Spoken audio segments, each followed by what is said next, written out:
Bear with me. I want to invite you to Conspiracy Corner. Maybe the last in this book. No, I have some. Maybe the second to last in this book. No, I have. Maybe one of the last in this book. You're listening to Getting Fae'd. We, Meike, Lea, and Lukas are reading A Court of Thorns and Roses for the very first time. Today we are covering chapters 45 and 46, also known as the end of the first book. Ooh! Get Fae'd with us! Woo! Guys, we did it. We finished the book? How was it? it's over, finally. We're done. We made it to the end. It was a long, long while. It is now February, and we started in, I think, May of last year. Yeah. It's been a while. It's been a while. Almost a year. Yeah. What a ride. Was it a fun ride? Yes. Yeah. It feels like a long time ago and Yeah. also not a long time ago. I remember when we started, I was like, no way are we going to ever finish this book. It feels like forever. Truth. But now it's done. Wow. And we have a second book already waiting. Wow. The other day I went to our local bookstore and got 3 copies of A Court of Mist and Fury. And So- it's even longer than this one, so we're gonna have a lot of content. So don't be afraid. There will be a lot more Getting Fae'd coming in your directions. But first, these last 2 chapters. It's not over yet. But before the last 2 chapters of the book, who wants to recap the last 2 chapters of the last episode? Meike, you look so confident right now. Maybe you want to give it a try. Well, of course, Feyre got to her 3rd task. The final task, which means if she wins, everything's gonna be alright, and if she loses, everything is gonna suck. Suck. But she did it with bravado because it was so easy. She just had to kill 3 fairies. It was pretty dark, actually. Yeah. Yeah. Wasn't a fun chapter. I mean, it was fun to read, but not For funny. her. Yeah. And the 3rd fairy was Tamlin, who apparently has a stone heart, so it didn't matter. She stabbed him. Yeah. And then Amarantha was petty and was like, well, I never said when I would release you. And then she was like, well, I'm gonna kill you, and then maybe I'm gonna release you. And then she tortured Feyre, and that made Feyre realize the answer to the riddle, because she endured so much for love. So obviously the answer had to be love. Wow. And with that, she broke the curse. Yeah.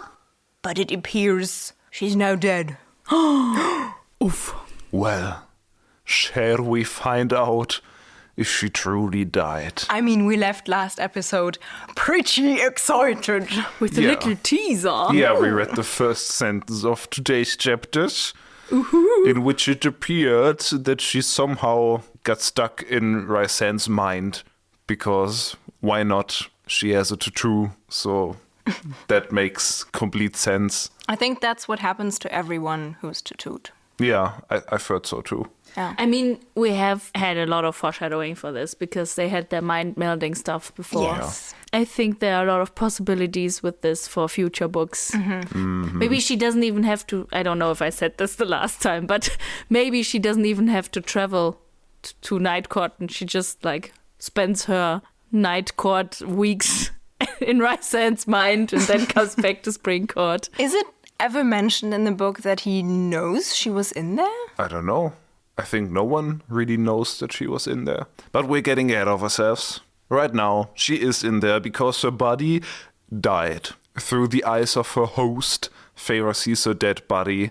It's pretty deformed, and her head is like snapped at the wrong angle, so clearly not good for a mortal little body. But she doesn't really have a reaction to seeing that, does she? She's just like, I'm seeing my body. It looks mangled. And then she moves on. I guess she doesn't really have time for a reaction because so much is happening. It's the final fight. This is, by the way, a very eventful chapter, but it's only 3 pages long. Yeah. I think, I mean, we've talked a lot about this first-person narration, and I think you can do more with it. There's a lot of things that are described and just described as you would with a third-person narrator. And like the advantage of a first-person narration is that you get insight into her feelings. And like at these moments, we don't get those. Well, maybe she doesn't have a lot of thoughts right now because she's beside herself. No, but it was still pretty awesome, this chapter. Yeah. So, and then the first thing she sees after that is our foxboy Lucian. And now you gotta be strong. Who's no longer a foxboy, and he's just a boy now. I closed the book. I didn't finish the chapter. No, I couldn't do it. But he is still a fox at heart. Yeah. He will He always still be has foxboy. the vibe. Yeah. So Lucian's mask drops to the ground, and we actually get a face description. Ooh. We gave this book some shit for not really giving us any descriptions, and it is described as follows. Handsome. I was about to say, like, isn't she just saying it's handsome? No, there's more. It's handsome, sharp and elegant features, and that's it. Well, and scars on his mutilated Yeah, face. and like a brutal scar. Well, I was just happy that Lucian was finally there. Because I think in the chapters before he wasn't there and I was kind of worried, where is he? But he's there and he's fighting with us. Oh, Whee! and Feyre notes that he cries when he sees Feyre's dead body. Yeah, it's interesting that we see his reaction first. I kind of expected it to be Tamlin or Rhysand, but like we cannot see Rhysand, I guess. So I thought it would be Tamlin, but it's Lucian. Yeah. Does that mean he's more important than Tamlin? I me, think so. of course. I think so. I think it means, hey, look, the curse is broken. But when Tamlin takes off his mask, Yeah, true. It's a special moment. special. Yeah. Yeah. Lucian is just a device. A mask-taking off device. Lucian is my favorite device. Or maybe the answer is just that Rhysand loves Lucian so much that he is the first thing he looks at, and that's why Feyre sees him. But after that, Rhysand looks at Tam, and Tam is fucking pissed. So apparently the plan to make Tamlin as mad as possible works. And then Amarantha only gets one word out, which is a whiny little please. Before Tamlin goes full-on beast on her, slams her against the wall, then Lucian tosses him a sword. He stabs her through the head and rips her throat out. That was so cool, but also a bit funny. But first of all, I thought Amarantha is using her dark magic and Tamlin has his gold magic. And, you know, that's kind of cliche, especially like the good magic is golden and stuff, but it's also kind of epic. And I don't know why, but for some reason I imagined it kind of bubbly. Like Bubbly? gold bubbles. I don't know why. Tamlin just drew a nice little bath before he did anything. Yeah, but just that, first of all, not first of all, I already had a first of all. Second of all, Lucian throws his sword. That's also just, like, in general, such a cool scene, always. Like, when someone needs a weapon and you go like, "Yeet!" and you catch the sword and stab your enemy. But then he stabs her into the head, which is arguably the hardest place to stab. But if you go through, you're done. That's So- true. I mean, are you though? Because we've had a lot of confusion as to what actually kills Fae people. Right. Because True. like they all have weapons, but then again Ashwood seems to be the only thing that actually kills Fae. But then we had the thoughts that maybe only humans need Ashwood to kill Fae, and Fae can kill Fae with just steel, but we don't really get any confirmation on that. So do you no clue. think she survived? I don't know. Right now it feels pretty final. It's very cathartic. And it appears to me that Amarantha was just a book one villain after all. Yeah. I honestly didn't like how fast it happened. That she immediately started to beg and crumble when Tamlin got his power back. Like, she is smart and she's a general. Like, she probably knows who has what power and when she has lost. But for her to immediately be like, please, no! And then he just blasts her, that, I don't know, that didn't feel cathartic to me. It just felt rushed. I was kind of sad it happened so quickly. Yeah. I guess an even longer fight scene would have been cool. why do I say even longer? A longer fight scene would have been cool, especially because it says like other fairies that are freed from their mask also join the fight, and there's still some fighting on Amarantha's side. And to have like an elaborate description of that would have been cool. I mean, obviously she can write action scenes because she did it in the first task, so that could have been here too. I don't know. I guess if the fight would have gone on way longer, it would have begged the question, why didn't she just like vanish? Because it is described after she died, like the Etcher and his cronies all just disappear. And I think it would have been a smart move for Amarantha to just do the same. But she didn't. I mean, she could have also done this in these 3 pages, I guess. But maybe Tamlin's magic like bound her to this place until he's done. But I agree, it was very sudden. Yeah. Sudden death. But I guess that's it. But it was a smart move to have Tamlin transform, so we had to wait a little longer to see his face. Yeah. That's all we're waiting for. Of course. Must be such an interesting, pretty, beautiful, memorable face. Absolutely. Speaking of which, Tamlin actually does drop the mask next, but we don't get a description yet. But as of now, it's just described how Tamlin and Lucian are both very sad for Feyre. And then, to my surprise, the first person to like step up and do something was the High Lord of Autumn Court. So Lucian's daddy, who has brown hair, not red like Lucian and his brothers. So I guess Lucian's mom had the dominant genes. I don't know how this recessive and thing shit works. I'm actually pretty sure red is a recessive gene, and you, like, for your children to be redheads, the other person has to have the red gene somewhere inside of them. Because red can only be red if you have 2 reds, like from your dad and your mom. Biology corner with getting vague! So you're saying the Autumn Court family tree is a circle?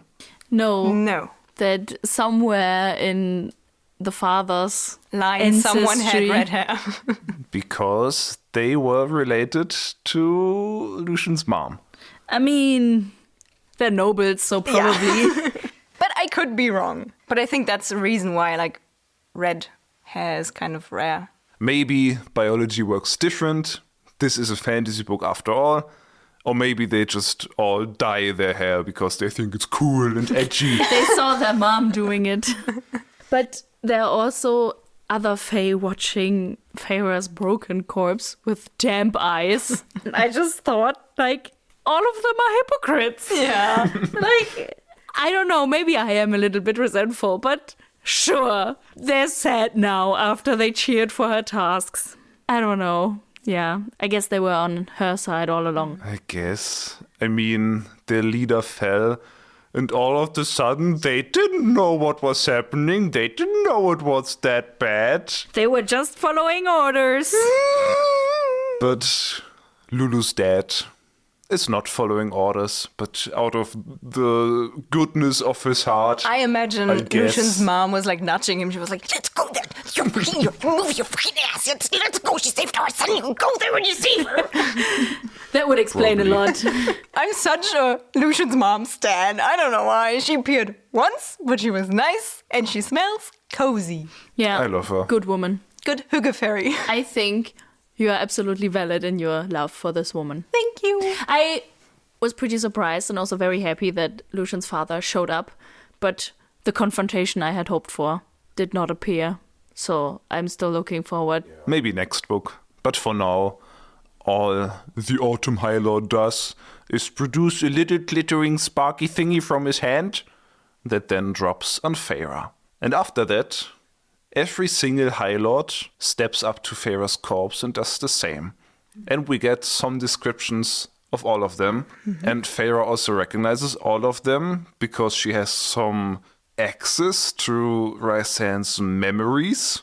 And that's interesting. That feels so useful. I'm interested to see if she will be able to access this in the other books.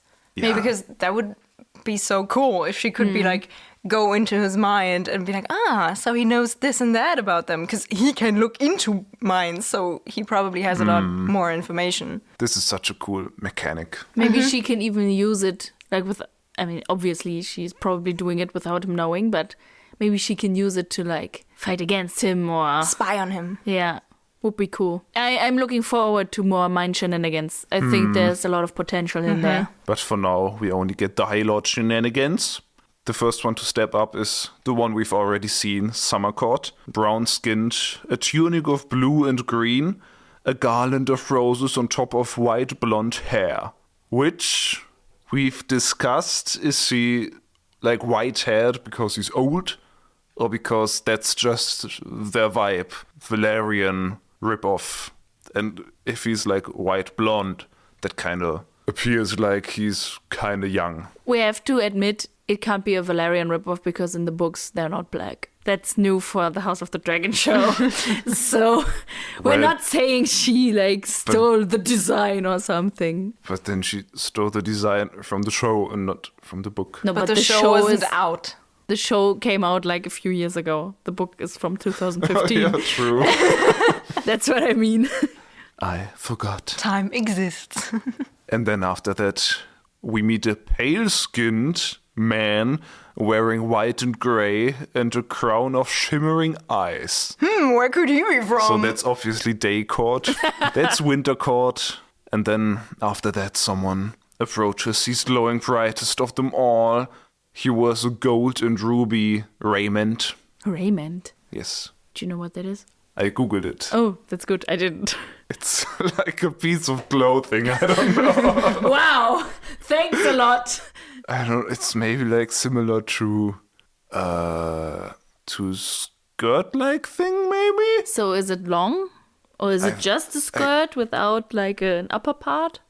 Okay, here's the deal. I googled it because I didn't know what you're talking about clothing. I saw pictures of clothing and I went, that's enough for me. Okay. So I don't really know what that is. But we can just assume it looks cool. Okay. And he's the Dawn Man because he's bright. He's like sunrise in a person. Then after that we get another dark-skinned man and he's gleaming with an inner light. And he's clad in white and gold, and he's obviously from Day Court. That was kind of cool. They all sound so much cooler than Tamlin. That's true. He doesn't have that much spring vibes. I mean, yeah, he wears green, but that's kind of it. Mm-hmm. I mean, all of them, I gotta say, are pretty like on the nose with their descriptions. But I don't care. It's so vibey and it's so cool. But maybe and I that's like them all. also because they just got their powers back. They are more powerful and all this power is accumulating and so they're radiating light or darkness and ice and whatnot. It reminds me of Thranduil, the elven king in The Hobbit. Bitch King. Yeah, My Bitch man. King. He's awesome. But he like changes his crown and outfits depending on the season. That's pretty dope. He like has a metal crown in winter with some crystals, and in autumn he wears some like fruits and twigs. Sounds so bad, but it looks pretty awesome. It's Lee Pace as Thranduil, best casting ever. Yeah. Lee Pace should totally play Tamlin. No, His eyebrows are too intense. no, his eyebrows are the best. He's too good for Tamlin. Yeah, it's too intense for Tamlin. Maybe Winter. Ooh, yeah. Yeah, he has the pale vibes.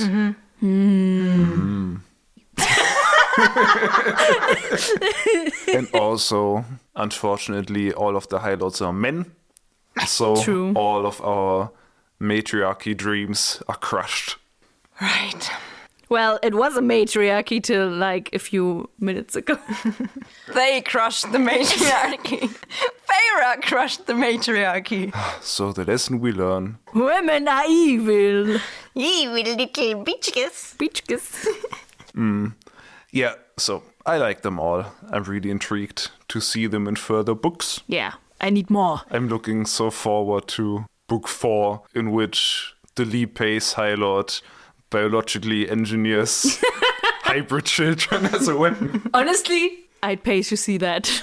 And then Rhysand steps up, does the same sparkly, lightly thingy, and then says, "For what she gave, we'll bestow what our predecessors granted to few before." So I guess some of them have human ancestors? Question mark? Question mark? Well, I feel like even if you're a human turned Fae. Spoiler! I guess that's what happens. You probably would not be in the royal line, kind of. Do you think that was Clithia's plan with Jurian? Maybe. To win the war and then make all the High Lords do their thing. I mean, we talked about how Clithia apparently promised to save him and make sure he would survive, something like that, right? So I guess. Maybe she meant I will get the High Lords to grant you immortality. I want backstory to that. Yeah. What kind of human was given that? Tell me. Yeah, but it is interesting that the High Lords do have this power and all of them have to agree to give or grant this boon. So all of them have to agree, and I guess when you become High Lord, you get the power to sparkle. Give the sparkle. Well, how nice of them that they all agree. And then Tamlin obviously does the same, touches his glowing sparkly hand to her heart, and then says, I love you, Feyre. And the chapter ends. Yes. Honestly, kind of cute. The way he's sitting there and rocking her back and forth, sobbing, audibly sobbing, and then being oh, I'm giving you my spark by touching your heart. It was kind of cute. Do you think the High Lords, to grant this boon, they have to give something up of themselves? Ooh. Is it very hard to give this boon, or is it just we're just very selective with whom we give it to? Maybe it's the law of energy. You can't lose it and can't produce it. Blah, blah, blah. Yeah, it makes sense. But the thing is so I guess they got a lot of magic back. And then they're boo, a lot of magic to Feyre. So are they all weak now? Maybe. Maybe just a teensy tiny bit. Yeah. Maybe they need time to recover fully. Maybe they can't do it you're a Fae, you're a Fae, you're a Fae. Probably. Yeah. Maybe they're so powerful, all of them gave a teensy tiny bit.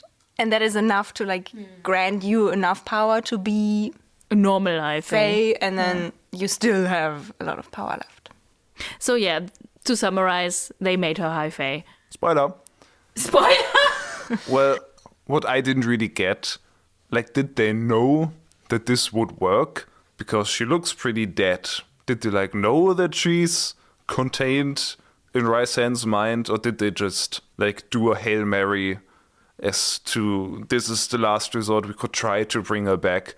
Or would this have just worked if she wouldn't have survived in Rhysand? I think, it's described in chapter 46, it kind of sounds like what happens there is that she's resurfacing from being dead. So the fact that she saw through Rhysand's eyes was unusual, but the whole I resurface felt like I actually resurfaced from being dead. So I guess they knew that would work. It's like revivify. You just come back. Yeah, I also think it's basically a resurrection spell.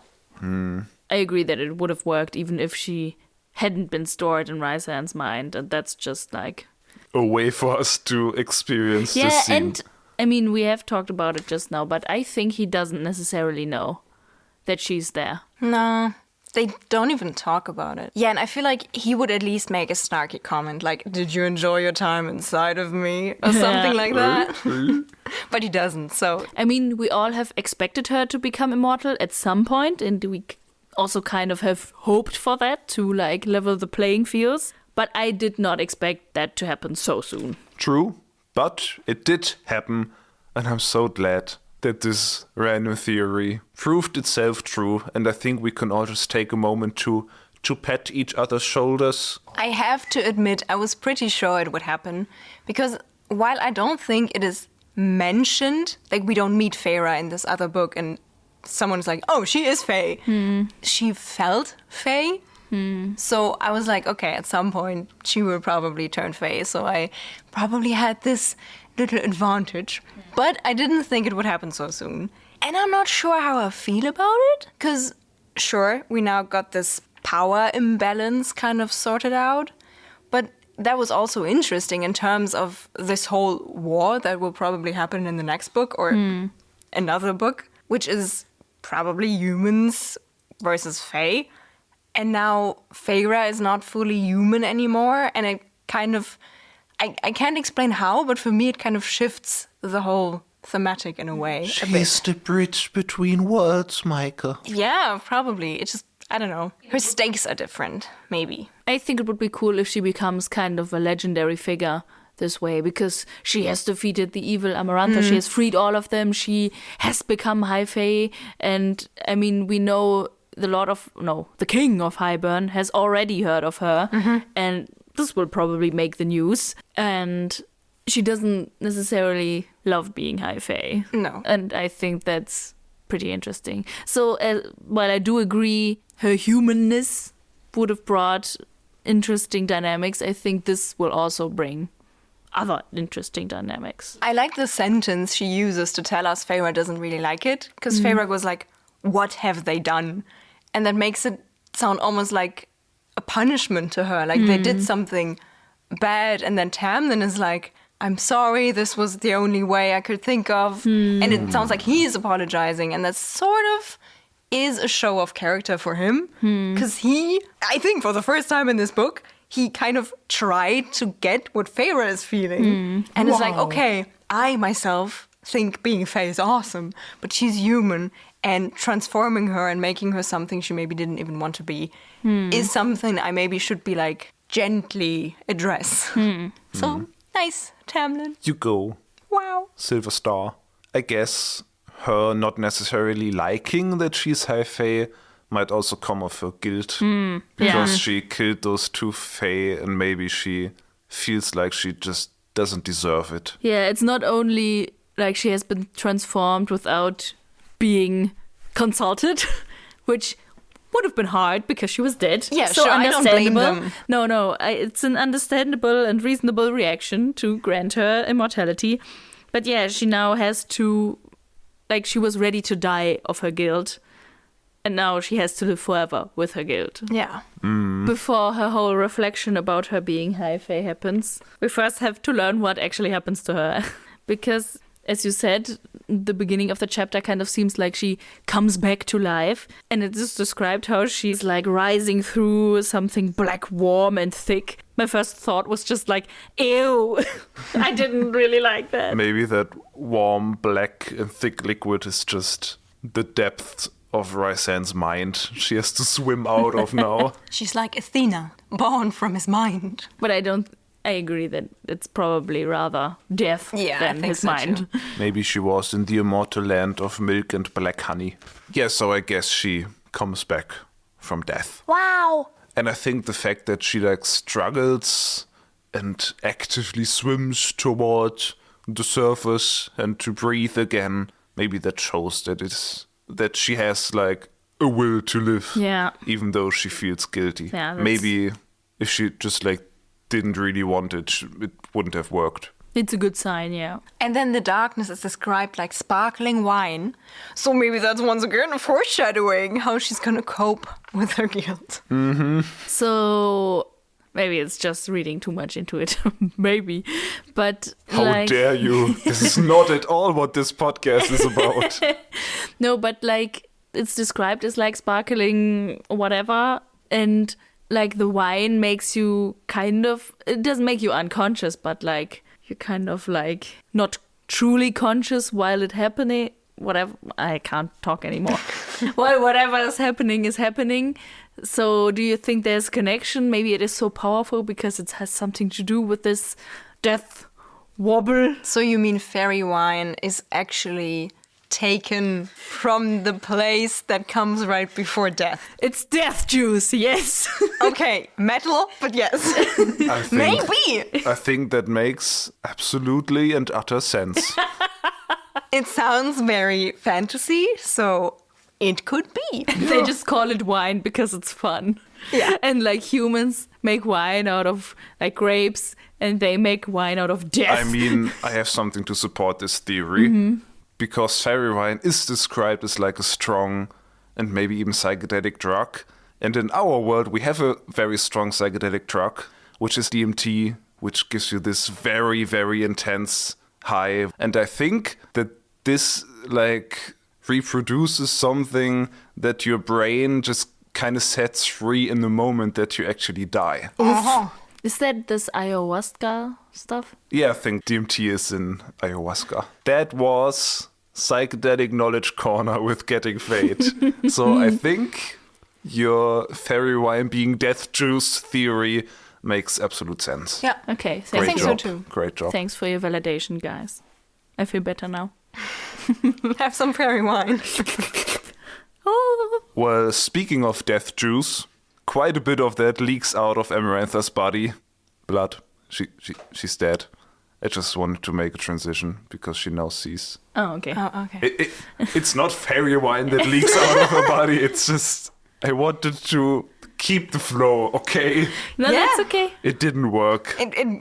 No, yeah. Well, she just looks at Amarantha's body and it appears pretty dead because she has a sword sticking out of her head and her throat is missing. Did Amarantha just die? I don't know, it was very unclear. And then after that, she looks at something that is not horrible at all, but what she has always dreamed of, because for the first time, she sees Tam Tam without his mask. Wow. You know, when it's described how she sees him and that he has lost his mask, I was very excited. I really felt it in me and my body, and I was just like, oh my god, now let's go. And then she describes him and says, he was exactly how I dreamed he would be. And I just thought, how anticlimactic. If he's exactly how you've imagined him, then there is no surprise anymore. Yeah, I was disappointed too. I kind of would have liked to see, because it would have felt a bit realistic, because your mind makes up a face if it can only see a part of the face. So if Tamlin would not have been what she thought he would have looked like, this one moment of confusion for her would have been interesting to write out, to be like, this is not the man I kind of, like, the man I was intimate with. And then she gets kind of strange around him for, like, just a second. And then she gets, like, she talks to him and she's like, oh, okay, no, he's still who I thought he is. Now I can be, like, with him. You mean like that one time when I shaved my beard and you didn't recognize me anymore? Yes, exactly like that. There's this very nice word for it in German where you say you fremdel with something, and I think that's exactly what it is. But guys, I see your points. This is maybe a bit disappointing, or she's just exactly how I dreamed he'd be. But bear with me. I want to invite you to Conspiracy Corner. Maybe the last in this book. No, I have some. Maybe the second to last in this book. No, I have. Maybe one of the last in this book. Because, come on. It's not really a fully formed conspiracy, but you gotta work with me here. I'm ready to work. Let's go. This sentence, he is exactly how I dreamed he'd be and such, this has come up in quite a few of our conspiracies, because that was the moment when we kind of had the thought that Tamlin might have read her mind when he said, you're exactly how I dreamed you'd be too, without even hearing her thinking that. And we also have this long-standing conspiracy that Feyre can just somehow see or even paint the future. Yeah. Because she painted the Atar that one time, and then he was exactly how she painted him. So do you think this is just like another confirmation for this? Because she never saw his face, but maybe these deep prophetic powers that she possesses for some fucking reason, they are just so strong that they just kind of dictated this image of Tamlin in her mind, and maybe that's why he just looks exactly how she thought he'd look, because she's prophetic. Sounds good. Yeah, I think that's a very good conspiracy. Thank you. That would make sense, especially because the way she describes him is, I don't know if it's word for word, but it is basically exactly the same way she, in that scene, actually imagines him with, like, I don't know, his fucking straight nose and green eyes, good, the eyes she can see, but his brow or whatever. And, His brow! But yeah, I think, like, this theory, and if it's, like, a way to, like, give us hints for that, I can live with it better, because to me it just felt like, sure, in the story he's free now, but to me, the reader, I have waited for this for a very long time, and now I get nothing in return because I've already read this before, and now I don't know, not as rewarding as it could have been. Yeah. Maybe Sarah J. Maas just didn't want to put the time in to think of 2 faces that she can describe. You know, he's also the most basic handsome man you can think of. It would have made sense for Feyre to just imagine like generic handsome white guy, and then he'd not be that. But yeah, I guess he is. It would have been funny if he dropped his mask and she'd just be like, oof, I'm having second thoughts about this. Hashtag Belle.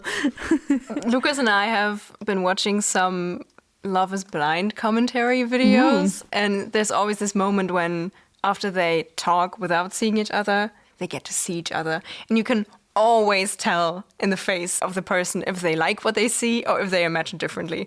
And it's just like for a second, and then they all smile and are like, oh my God, you're so beautiful. But there's this 1 second where you're like, nah, he or she doesn't like him. And I wanted to see that in Feyre. Yeah. Maybe we get that split second in the live action adaptation. Yeah, maybe. Where Feyre is played by Tom Holland. Honestly, why Sure. not? It would be a better fit than Rhysand for Tom Holland. And I don't think that little moment of disappointment does mean you're vain or that you think the other person is ugly. It just is a natural reaction to something you didn't expect. And not knowing how another person looks and like making something up in your mind that is different to the reality is like, it would be a huge coincidence if you thought they looked exactly like they looked. Almost like seeing the future coincidence. Ooh. But yeah, I agree. She imagined him as a basic hot white guy, and what we get is a basic hot white guy. Wow. So here it is. The first confirmed description of Tam Tam's face. He has, and bear with me, high cheekbones. No way. A lovely straight nose. A clear, broad brow. What does that even mean? I don't know. And slightly arching eyebrows. Where's the difference between brow and eyebrows? I always imagine like maybe the brow is like the part of the skull structure, and the eyebrows just kind of sit on that. Yeah. Makes sense. And I gotta say, these like detailed face descriptions, they just really do nothing for me. It's like, aha, he's hot. Thanks. That's the thing. Like, if there would have been interesting details, like with Lucian, who has a scar, then you could be like, he's handsome, but he has a scar. I mean, that doesn't make him less handsome, but it makes him stand out. Yeah. With Tamlin, nothing. Yeah, it's just so hard to imagine. It's not like I go out of my way while I'm reading this to specifically imagine the shape of his nose in every scene. Yeah. That's just not how I see characters. Yeah. But it is good to know when we eventually put together a fan casting of this book. Teaser. Yeah, I don't know. It just kind of feels like I'm in a video game character creator screen and I have to put the little intricacies of the face. Maybe it's foreshadowing someone will break his nose. Ooh, that would make his face more interesting. True. I mean, what do you think would have been a better description? We have talked about the first description we had of Rhysand, who was just like, the most beautiful man I had ever seen, and darkness ripples off him, and night, and blah, blah, blah, which wasn't actually, this is what he looks like. I mean, I was like, okay, I like this. And you had the valid criticism that you now didn't know anything about what he looked like. But also, this is also, like, what would have been better? I don't know, like maybe just little imperfections or something, just like that he, like looking down at her, he has a little dimple when he smiles because he's so happy he sees her. That immediately kind of gives the face structure, at least for me. And character. Yeah. But like now it's just... Yeah, it's very plain as he is in his personality. So it's fitting. Yeah. Maybe she could have described the 50-year-old tan line that comes from his mask. The stink. And the rotten flesh underneath. But well, good for her. He's her dream man. Also, as they embrace, she feels his steady heartbeat. Do Of you course. think that will change his character? Like, will there be a difference between Stoneheart Tamlin and normal flesh-heart Tamlin? Do you think he is now able to express his emotions better and now gets a personality? I hope so. But I don't think that's in the cards. It didn't feel like he doesn't have emotions or feelings or whatever. Okay, here's my conspiracy. And it's a bit silly, but I just need to put it out here. Okay. Because this book gives no indication so far that Tamlin will be the villain. But I want Tamlin to be the villain. Because I don't want her to be with Tamlin. Yeah. So, maybe him having a stone heart, because we don't know why his heart was of stone yet. So I guess Amarantha made it of stone when she cursed him. Was the curse, yeah. So maybe the stone heart like contains something of his personality and maybe something of his evilness. And now that evilness that was contained for 50 years is now breaking free, and now he will show his true character, which is dark and evil and villainous. That would be so amazing. He's breaking free. But let me just ask, why would Amarantha, the evil person who wants him on her side, contain his evilness on purpose? Because she had to turn all the hearts of the high people into stone to control them. Why, we don't know, but we know that that's how she controlled them. So you think the only reason why Tamlin didn't voluntarily become her second in command was because his evilness was contained? Maybe No. he is just a different evil. Two evil people don't necessarily have to work together. Maybe they have a different goal. And he was like, no, I want something else. So he was actively fighting against Amarantha, but not because he's a good guy, but because he has different goals. And then by containing that, she actually bit herself in the face and made it possible that Tamlin could fall in love with a mortal. And that a mortal could fall in love with him. So listen, I have a proposal for you. Yeah. So, do you think this whole Stoneheart thing could have been a way that has suppressed his emotions? And he was already prone to anger. So now that he has access to his full range of emotions, he's even angrier and more violent. And then he gets angry at Feyre.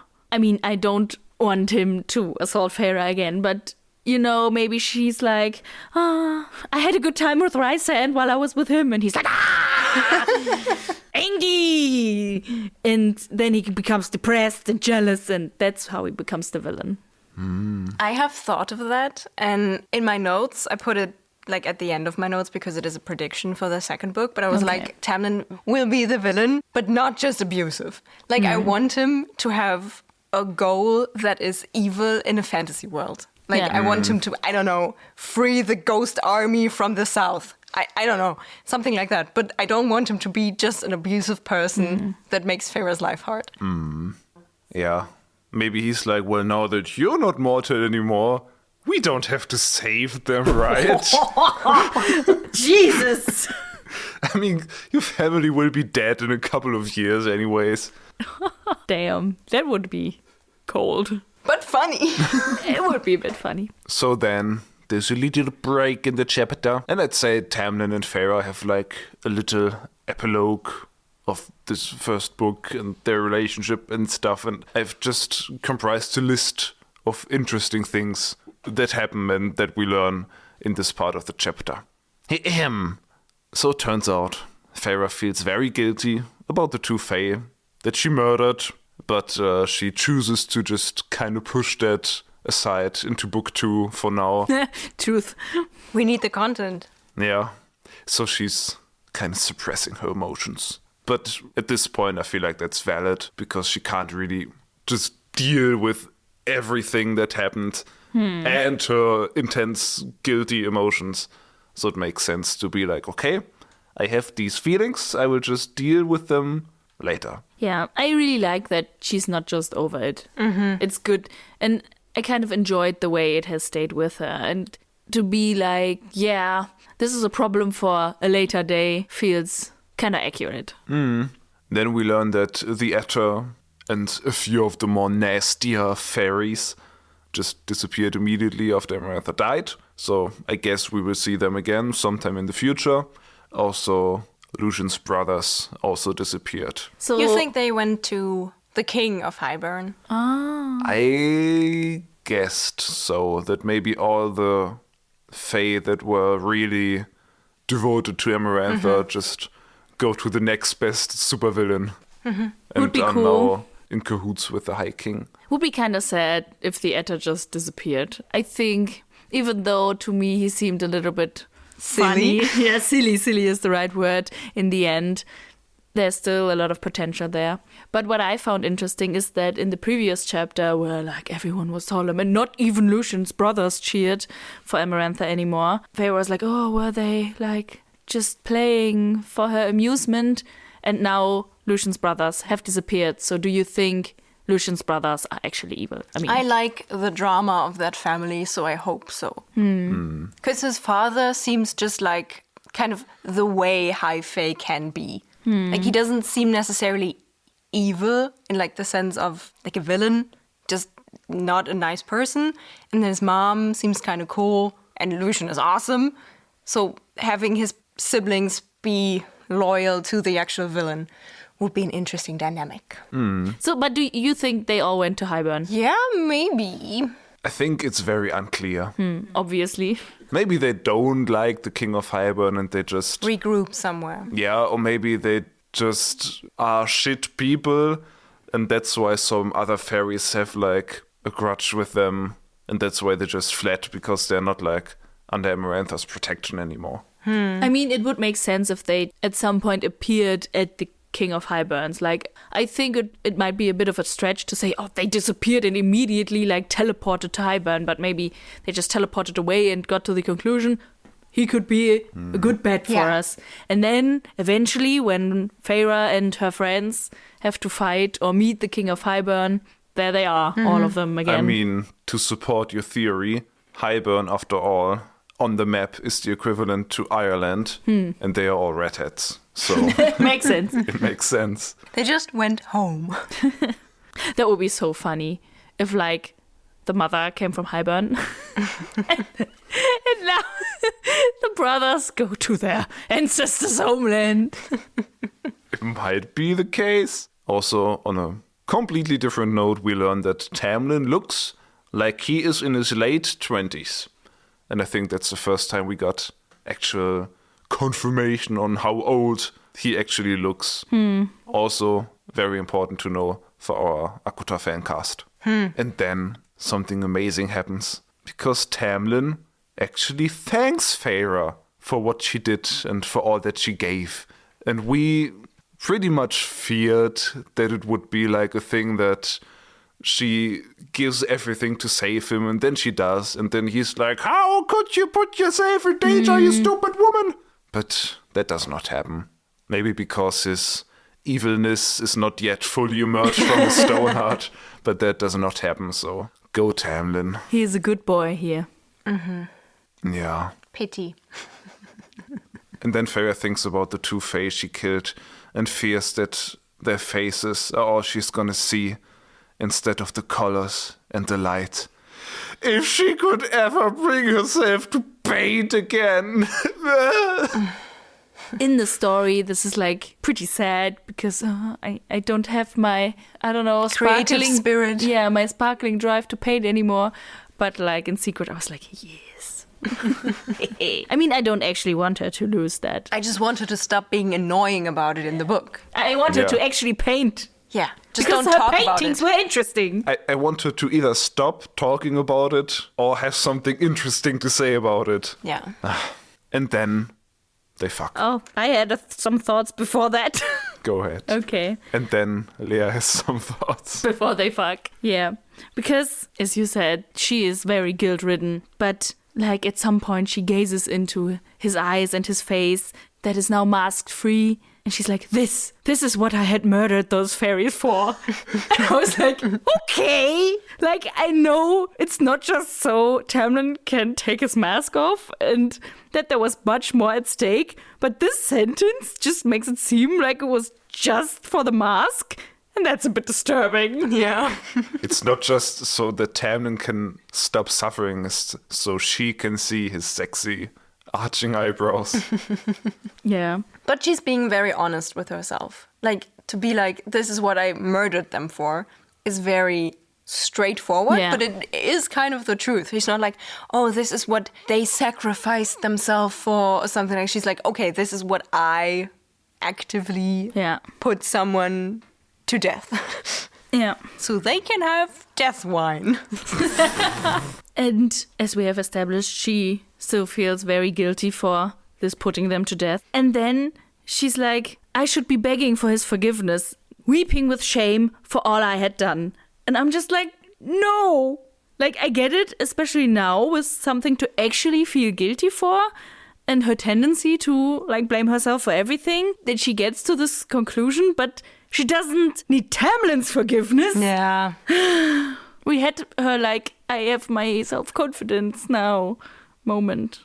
And then it's gone. Honestly, I'm looking so forward to all the scenes where she's away from Tamlin in the coming book. It did her good. Yeah. And then we also learned that even though her body has changed, her tattoo is still there. I was kind of worried about that. And no, it's still fully intact. Very good. Her body has changed. It sounds like she went through Fae puberty first. I mean, kinda. But yeah, I was relieved. And that kind of seems to be the plot setup for the next book. Like, how to get out of the bargain. And I have a prediction/suggestion, I guess, of how to get out. Kill Rhysand. No! I think she or... Kill Tamlin? Yes! That's always the solution. I think she or they together have to make a new deal with Rhysand. And in those terms, it will include that, like, the terms of the other deal are annulled or something. And yeah, but then there will be new terms or whatever, and could be interesting, I guess. So that's how I think you could probably get out of a bargain like that. We'll see. And then they bone. They bone. And oh boy, do they bone. And moan. And groan. And comb, I guess. Well, it's just... I don't know. I never have much thoughts about sex scenes like this. I guess it was kind of cathartic. I also didn't have a lot of thoughts about this scene. It didn't feel like particularly good or particularly bad. Just like, I guess it fit. Yeah. I guess the last paragraph felt cool. Yeah, I think like it read cool. And I wondered if it kind of meant the beginning of the end of their relationship in a way. Because I think you can read it as her just putting away feelings, like especially bad feelings, but with it pretty much everything, and just giving into the intimacy with Tamlin, but not because it's love, but because it makes her not think of what she did. And that is not a good ground for a relationship. Like she goes, a kiss for each day we spend apart, a kiss for every wound and terror, a kiss for the ink etched into my flesh, and for all the days we would be together after this. Days, perhaps, that I no longer deserved. But I gave myself again to that fire, threw myself into it, into him, and let myself burn. I really like that paragraph, only like this, I no longer deserved. Yeah. It's again this, and now I fear that maybe this relationship will break apart because she's like, no, you are too good for me. I don't deserve this. Yeah, I was so bad, and that's why she maybe gives in to Rhysand because she's like horny, and she's like, he's as bad as me. And I kind of don't want bonding. that. Yeah, I mean, I still want her to bond with Rhysand, but I don't want her to blame herself or to sabotage this, I guess, relationship with Tamlin herself. That's why he has to turn evil. Yeah. No, I'm going to shut up about that now. But I liked how that paragraph was written. Yeah. It had a lot. It was good, but it had one major flaw. It included Tamlin. So maybe let's move on to the next part of the chapter, which does not include Tamlin, but rather a tugging thread that appears deep inside of her body that summons her to a balcony. When she was talking about this tugging thread, my immediate thought was like, is she pregnant? Oh, God. Because, you know, it's like in her belly and they just had sex and now she's like magical. And I was like, is this some kind of magical pregnancy that she can feel immediately? But then it was just Rhysand summoning her and I was relieved. But like, my first thought was like, oh no, wow, okay. Am I pregnant or is it Rhysand? You know, both. How long do you think High Fae are pregnant? Is it like 9 months? Or is it like maybe 90 years. Oh, Jesus. Or maybe it's just like a week and it's out because it's magic. That would be fun. I don't know. It feels like their bodies work quicker than human bodies, so it, I guess, would make sense if it went quicker. But they also live longer, and So like maybe they are like elephants. I was just thinking of how long are they pregnant? Like 23 Like 2 months or years? something? Yeah, Yeah. something like that. That's a long time. But not for Faye. Yeah. But for Feyre. I mean, I guess to get the baby pumped out in a week would be a way to Holy Jesus. have the baby blood without really dealing with the pregnancy part in your I book. guess. But just imagine her being like, oh, I felt something. Oh, my belly. My baby was born. The end. Moving on. But I don't think that she's pregnant, but it is rather Rhysand tugging at her, summoning her to a balcony. He can summon her. That's actually kind of fun. Yeah. They just have a connection now that Tamlin doesn't have, so he will probably be jealous. So for the first time in a long, long time, she actually sees the sunlight again. And she sees her first sunlight with Mr. Knight himself. How poetic. I felt relieved when she was in the sun again. Like, this feeling translated very well. I was like, oh, I can basically sense the sun rays on my skin now. Also, Feels she good. is in a mountain range and she basically sees the Alps and has this clean mountain air. That's just very refreshing, Alps. I guess. Yeah, that's a mountain range. Except for the mountain that she has been under, which is barren and raw True. and not covered with snow. Evilness corrupted it. Yes.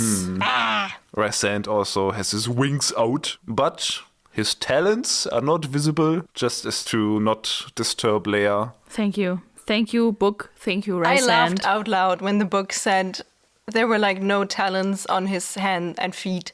I was like, thank you for putting that in there. I was actually worried. Thank you. Yeah. I felt like this was in there for us. Yeah. I felt seen. Yeah. Thanks, Sarah. And they have a cute little talk about his motives and shit. And it basically boils down to him wanting to be on the right side of history. He talks about he had to do something to help the cause because if he ever has offsprings, he wants them to remember him as a hero and That sure sounded very honest when he said that. He's so bullshitting her. Yeah, that's not. I mean, he adds by himself that I didn't want you to fight alone or die alone. And I think that's more the reason why he helped. Not, oh, I wanted to be on the right side of history. When he says that, she kind of remembers how she said the same thing about the blue fairy. And here I have another prediction. It's probably not that far-fetched as your conspiracies, but whatever. She said the same thing about the blue fairy, like the fairy from Summer Court that was attacked by probably Amarantha's thugs or whatever, and their wings were ripped off and they were dumped in Spring Court. Maybe actually Rhysand. Oh yeah, maybe. Maybe it was the actor. Yeah. I don't think Rhysand would rip his wings off Oh, that would yeah. be harsh. with the context we get later in the scene. You're right. But please go on with your conspiracy. When they cared for that fairy, Feyre basically said the same thing to Tamlin and was like, I wanted to be with them. I didn't want them to be alone when they died. And I mean, at the moment she likes or will have liked Tamlin because I guess he was kind to her, whatever. Do we actually know why she fell for Tamlin? I guess he looks good and yeah. But in the end, she will fall in love with Rhysand because they actually share similar beliefs. End of my prediction. Thank you. That was wonderful. Yes. Maybe by the end of this series, she will just meet a nice guy her age that does not treat her like shit. Maybe Isaac will become immortal. She will be like the ruler of Prithian and have all this immortal making power for herself. And she will be like, you are High Fae now. Come with me. Leave your wife. Isaac for king. Yeah. I honestly don't like how Rhysand is always like bringing up this whole, oh, you will suffer when you come to Night Court with me. But at this point, it kind of feels like almost friendly banter because she doesn't react to it in like a strong way. She's just like, shut up. And I like their dynamic, like how he summons her up there and then is like, how are you feeling? And like he kind of says it in a mocking way, but it also feels kind of honest how he goes like, well, you have a new body. Tell me how you feel. And I like that, how they just talk. And it felt like they had a better conversation than she did with Tamlin. I agree. I wrote down that to me, this seemed like one of the deepest conversations she ever had in this book. Yeah. And him opening up about loving to fly and not usually telling people because things get taken away that he loves. That's actually kind of wholesome. Yeah, like, I imagine him just soaring through the air and he's just like,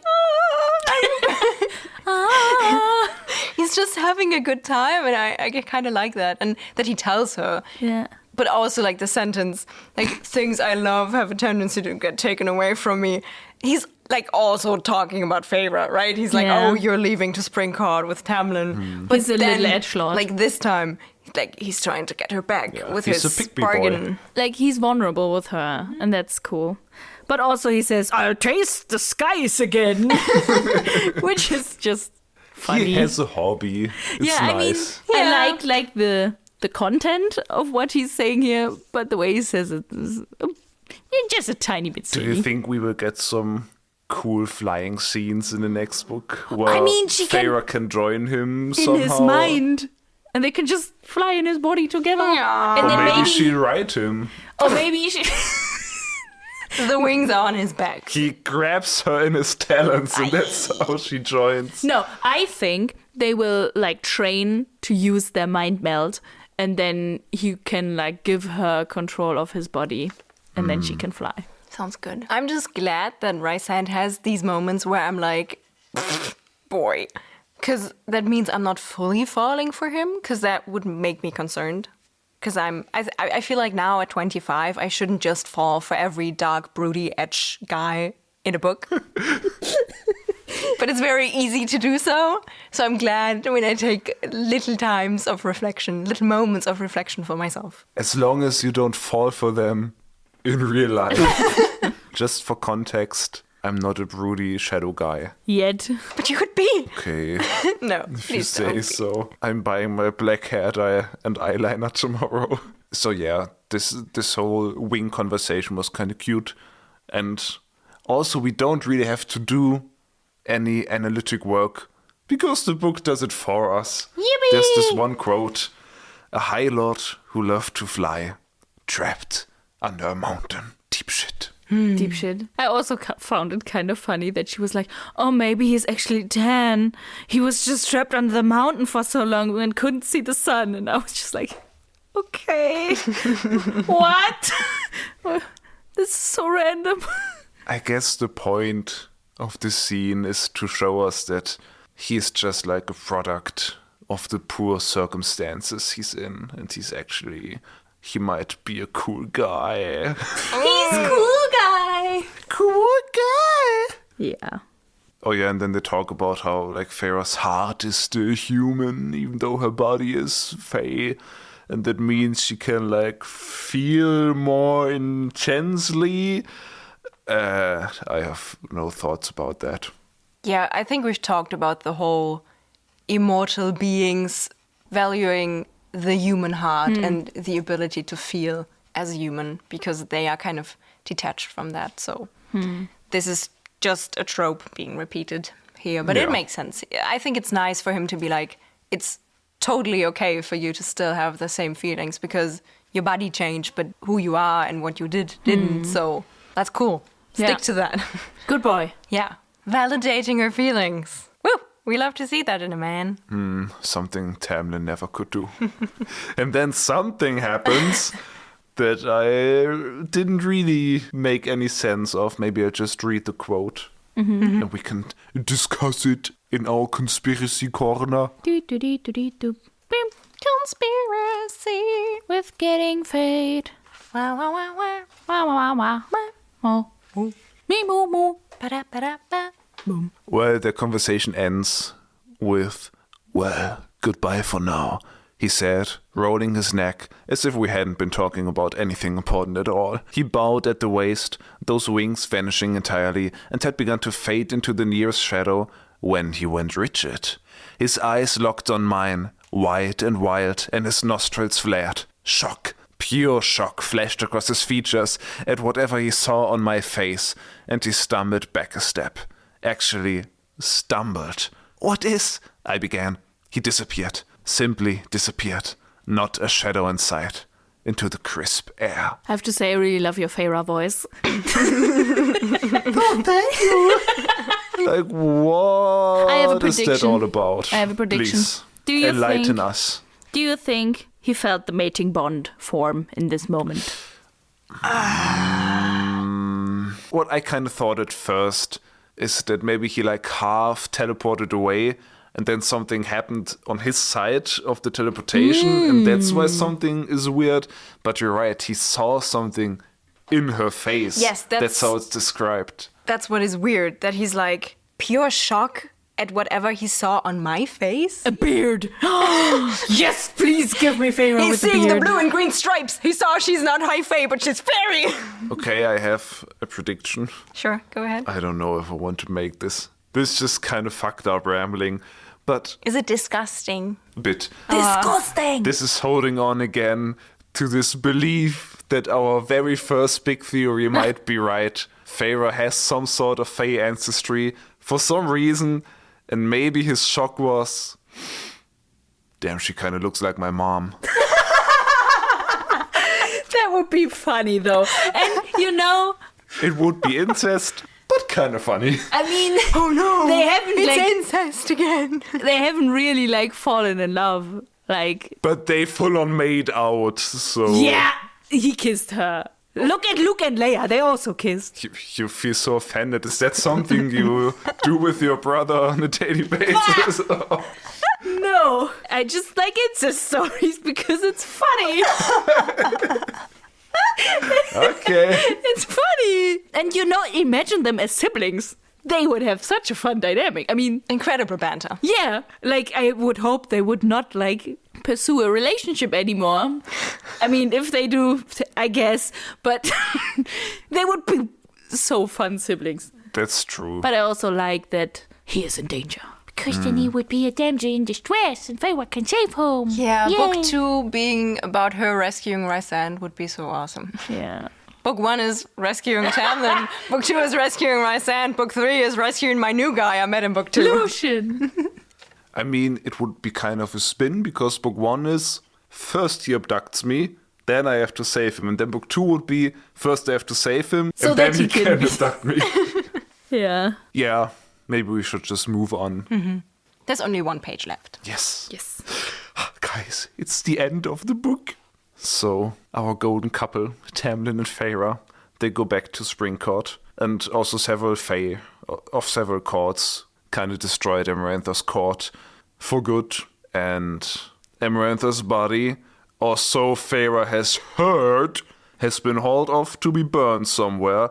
Let me just say it's never a good sign if we don't actually see the body being destroyed. And somehow Jurian's bone and eye are missing. I'm sure that will never come up again. Do you think, just someone took them? Or did they just juggle away on themselves? The fingers robbing like a worm and he's taking the ring with it? While I think that would be great, I don't think so. I think just someone seized the chance to steal those things for whatever reason. Maybe it's gonna be a new character that stole them. So after all that, Tamlin and Feyre go to the mansion in Spring Court, and she faintly hears Alice and the boys with their childish laughs. Wow. Happy, everything. I don't know. And then Lucian calls for dinner. It's so funny that it's Lucian. It's like such a typical happy end. Yeah. Because the throuple dinners they always had were the fun times back then, and now the status quo is reinstalled. And then she kisses Tam, and the last sentence of the book is, let's go home, I said, and took his hand. Roll credits. I really that's liked it. this ending. Yeah, it was a bit over the top for me, but still, it was okay. It felt rewarding, It was quite depressive under the mountain. And when she said, like, home, I was like, oh, it's so beautiful. It's also just surprisingly self-contained, this ending. Yeah. Oh, I guess this whole book. Like, you could easily read this book and be like, that's it, nice standalone novel. Even though, like, it does work as a standalone story, and there's also set up for a next plot. So that's a good thing. Yeah. I mean, this whole happy ending can be a setup as well, because book 2 can easily just break this whole thing up again. And this will break off a new story. Sure, it's a cliche ending, but it's like, I think it feels so rewarding because Feyre sees all that she has saved, and she did suffer for it, so Yeah. good on her. I enjoyed it. She deserves this moment of happiness. Yes. Do you think they will get married? Do you think the next book will start with a wedding? Yeah. I mean, Maybe. they are a thing. They don't have this problem of she's just a human. She will just be there for a couple more years. She's immortal. He's immortal. The Spring Court fairies all very much respect her because she saved them all. It makes sense that she will be High Lady of Spring Court now. Do you think they have a wedding and they invite her family because she's like, I don't want to marry without my family, and that's how they get to Fae World? Yes. And then shit hits the fan, and then her family is there and in danger, and that's how her sisters meet the other fairy dudes. And her father is like, a man with money, woohoo! Maybe she'd invite Isaac. No, I don't think so. think so. He doesn't even know she's like in the Fae World. Well, he can learn. He's looking at the address and like, what? What? Spring Court, Lane 1. The fuck? Big mansion. Prithian. Where? So yeah, guys, that was the book. That was the book. That was ACOTAR. And I prepared a couple of questions for you. Ooh. So the first question I prepared was, how did you like the ending? Okay, we already talked about this. Good job. What I'm wondering, I guess this is kind of already answered in Meike's past, but do you think you would have finished the book were it not for the podcast? That is a good question. I mean, as a reminder, Meike, you did not finish this book when you read it, like, when? 7 years ago? You made it to, like, page 50 and bailed out? Yeah. I don't know. I have to say I'm currently in a very particular place when I'm reading, because I'm basically only reading books I've already read. I think I say this in like our Session 0 episode, but like when I was a child, as a teenager, I did read very much and a lot, but that kind of stopped. And then I was like, okay, I want to get back into reading again, but like I started with YA books again. And now sometimes when I try to read books that I don't know what happens, I'm just like, I don't know. This doesn't feel safe enough. I don't want to read this. So I don't know. I'm just gravitating to books where I already know I will like them. So I don't know what I would have done. I feel like it is a very bingeable book. Like the chapters are usually quite short, so you can just like breeze through it. So I guess I probably would have finished it. I think, yeah, maybe I would have finished it like a second time. Because since not finishing it, I have reread Throne of Glass, and I also read her newer series in which Prithian is mentioned. So not knowing what was going on kind of gave me the urge to finally know what was going on. So I might have picked up the book and just went through the first one just because I wanted to know where the characters were going. I'm not sure I would go into the second book now. Like, if I didn't have the podcast and you to talk about it, which makes it much more pleasant, I'm not sure. I agree. I think I can say that I probably wouldn't have finished it, but I think this is largely just due to the fact that I didn't really like the characters. Like, we have Feyre, who's just kind of bland and kind of not really relatable to me in the beginning. It got better by the end, but in this like big chunk in Spring Court, she's just there. I don't really know what to do with her, but she's obviously in every scene. And then we have Tamlin, who's Tamlin. I don't have to say much about it. it's just not that enjoyable to read about. Like, the only person whom I really liked from this first chunk of the book was Lucian, and he's barely in it. Yeah. So I think I would have been kind of annoyed, and I think I pretty quickly would have been like, that's not for me. But I have to say, at the end of the day, I'm glad that I did stick to the book, because I feel like the story now has potential to become a story that I personally enjoy more than this. And also, I mean, at the beginning, I didn't know better. I just thought maybe Sarah J. Maas's writing style and storytelling is not for me. But then recently, I started reading Throne of Glass. I'm almost done with the first book, and I really, really like it. And so I just kind of think, why don't I like this? And maybe it's because she wanted to write maybe the polar opposite, another story, because she can't write the same book twice. But then again, I've heard somewhere that book 2 in ACOTAR is just kind of similar to some Throne of Glass book, and that gives me hope. That gives me hope that I would enjoy the next book. Maybe I should also venture into the Throne of Glass territory if you now also enjoy it. Do it. Maybe we can do a bonus episode on that. Yeah, that would be cool. Stay tuned. Follow this podcast. And Lukas has turned into a seal. I always have been a seal. This is a podcast. People don't know how I look. It's only been confirmed in this episode that I have a beard. And do you know who has beards? Seals. Yes. Yeah, Meike, I accept you as you are with your seal boyfriend. Thank you. You're very supportive. That's why I like you. New podcast law dropped. Have a goat uncle and Lukas is a seal. Nice. We should make fan art. So the next question. This can be a quick fire round. Lea, favorite character and least favorite character? It's, favorite, deviating between Lucian and Rhysand. I really love Rhysand, but I also really like Lucian. Least favorite character? Her dad. I wanted to go with her dad too. I'm going to say Lucian and maybe Amarantha, because she's just annoying and petty. And Lukas? Well, I'd honestly say least favorite character Tamlin. This was not hard. I think I like him even less than her dad. Holy Jesus! Also, favorite character, obviously Isaac Hale. He just did nothing. Well, he bought that anti-baby potion. Yeah. And he did nothing more. That means he did nothing to annoy me. Yeah. He did one cool thing, and now I like him. Fair. I'm Yeah, simple fair. like that. Fair. I want to add, I also have a very soft spot for Nesta.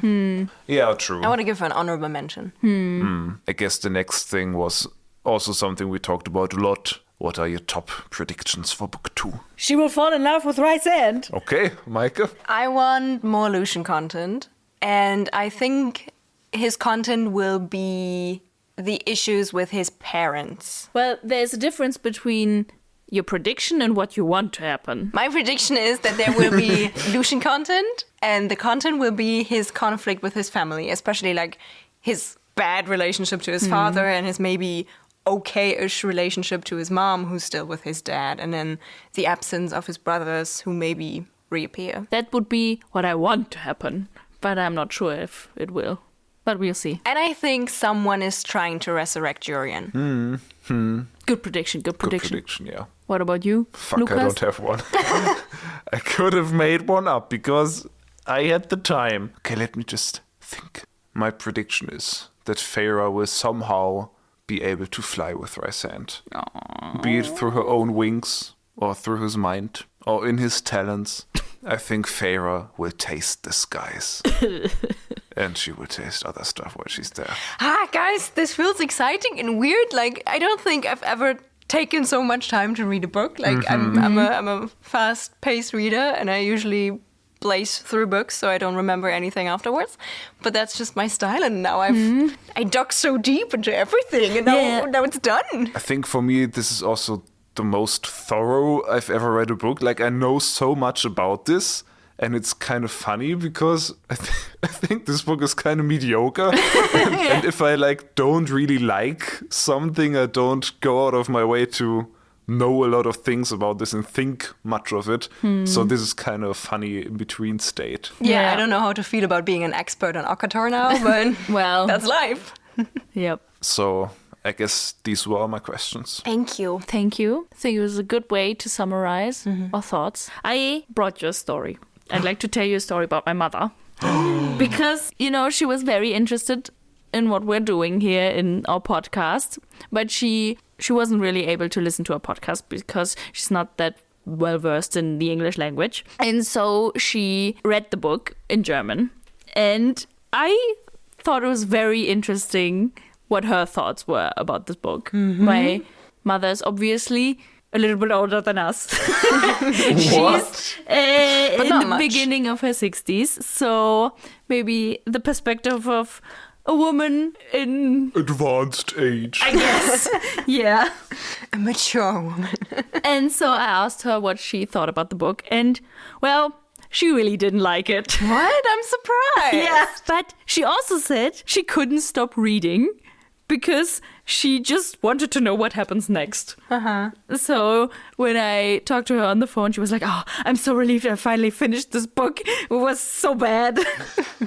But what I found interesting is that she compared the writing style to fan fictions, even though, to my knowledge, she has never ever read a fan fiction. Yeah, it reads like a fan fiction. Yeah, I agreed with her on that one. But I think it's interesting that you can even point that out without having read a fan fiction. I think what is mostly what makes it feel like a fan fiction is that there are so many moments where you feel like there was an idea, but she just wanted to get to a point that she had already written. I feel like a lot of fan fictions just have that one scene where they were like, oh, this is really contributing to the community and the fandom. So I'm going to write that, but I need an intro and I need a way to get from this one scene to this other scene. So I'm just going to skim over what's in between.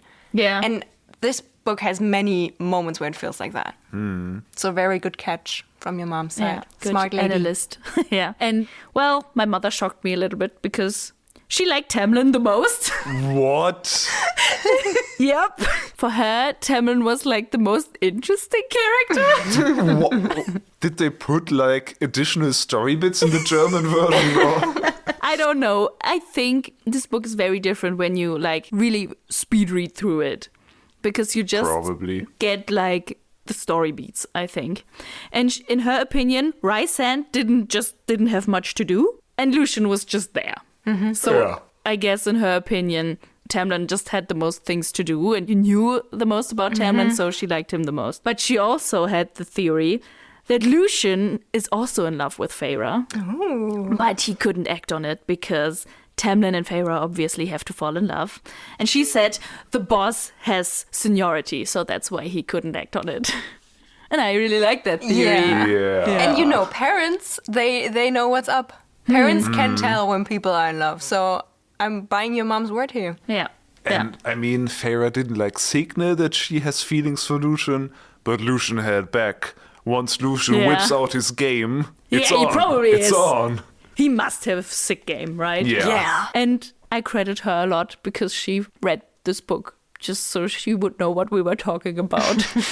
That's sweet. My dad actually started reading the book too. Oh. And it's kind of sweet. My dad often listens to my book advices. When I started reading Throne of Glass when I was 14, we were on a vacation together and I was like, oh my God, this book is so amazing. And then he bought the ebook and read it to talk to me about it. And That's he often sweet. does that. I That's come cool. home and I tell about books I read and then he's like, oh, I started reading that. Shout out to Meike's father. Yeah, Woohoo. shout out to your mother. Oh. Well, that was it. The end of a long, long journey. But also the beginning of a new, even longer journey that is A Court of Mist and Fury. I'm so looking forward to this. We have a lot planned. Should we maybe tease what we have planned for in between the books? Because we're not gonna immediately start with Akomaf, but We will please you with an episode where we fan cast the whole characters of ACOTAR. And then we will continue with an episode on us watching Beauty and the Beast, because we want to dive into this whole taking Beauty and the Beast as a reference for ACOTAR. And not only that, we also watched the way better and more culturally significant movie starring Alex Pettyfer, Beastly. And we'll talk about that as well. And then we will get into the second book. Yes. And I think once I finish Throne of Glass, we might also throw out a little bonus tidbit where we talk about that, maybe in between the weeks. Stay tuned. So we hope you will stay with us and come with us on this hopefully very long journey that we can go on together. I think we all had a very good time. Yes. Yeah, but I really just want to do something worthwhile with my time. Maybe some entertainment that I can consume. Do you have any recommendation for me? Well, Lukas, or if anyone else is also looking for some entertainment to look back on a good time with ACOTAR, you can follow us on Instagram @GettingFadePod or follow us on TikTok @GettingFadePod, where you find highlights, memes, outtakes, animated reels, and you can slip into our DMs and give us some feedback or some insights. But please, please, please, no, we have still only finished the first book. Don't send any spoilers. Thank you. Thanks. And you can also... Tell a friend. Yes, you can also tell a friend about this glorious podcast so that they can have as much fun as you have. And if you would like to rate this podcast, that also helps. Yeah, I guess that was it. And we will see you next time when we are Getting Fae'd!